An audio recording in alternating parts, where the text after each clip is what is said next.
Hey everyone, and today I am going to do a book discussion on this book right here, and this is called Splintered by A.G. Howard.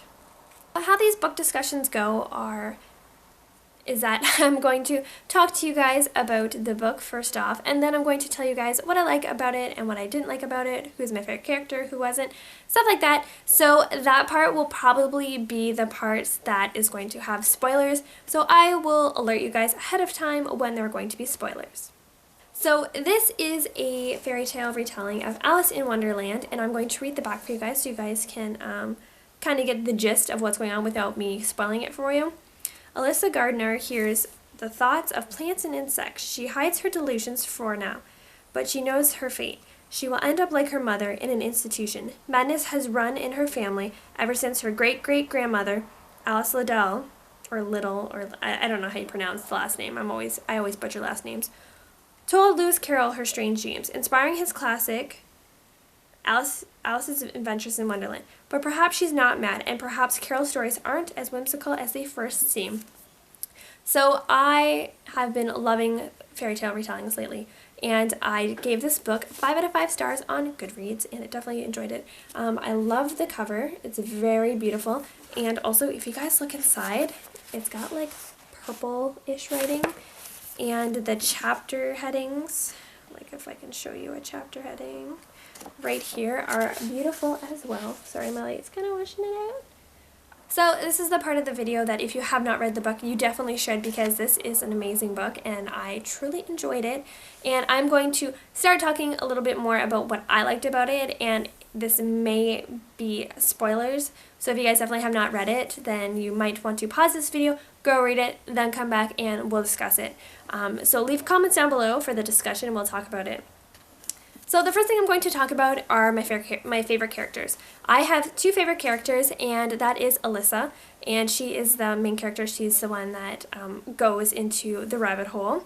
And the second one is Jebediah, or Jeb as they call him in the book, and it's basically like her longtime friend slash soon-to-be boyfriend in the book, and they kind of like hang out together like 99% of the book. So I enjoyed those 2. The one that I did not enjoy was another main character, and his name was Morpheus, and he is the one that kind of played Alyssa along throughout the whole book.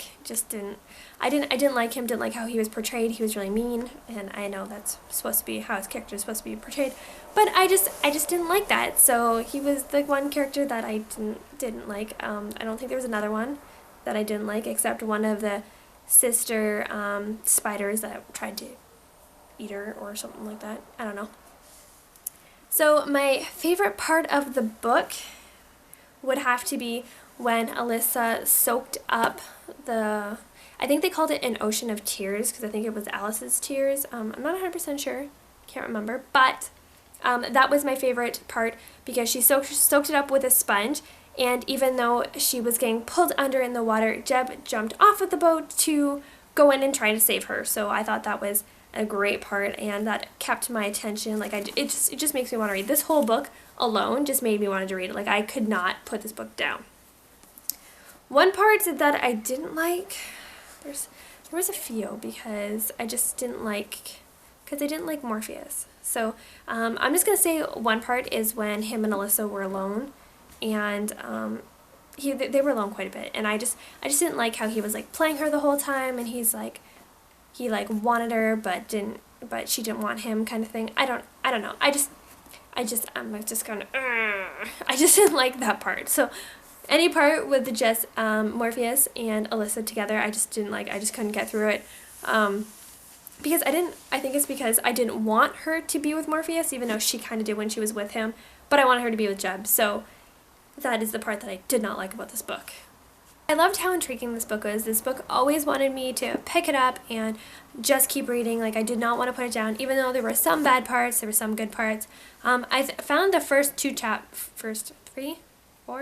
the first few chapters were kind of hard to get into. I did not want to read this book, and believe it or not, I gave it a 5 out of 5 stars. So it obviously got a lot better. So I hope you guys enjoyed this type of discussion. Don't forget to give it a big thumbs up if you did, and subscribe if you haven't already. If you guys want to tell me if you guys have read this book, about who your favorite character is, what your favorite part is, then don't forget to leave them in the comments down below, because I would love to have a discussion with everyone.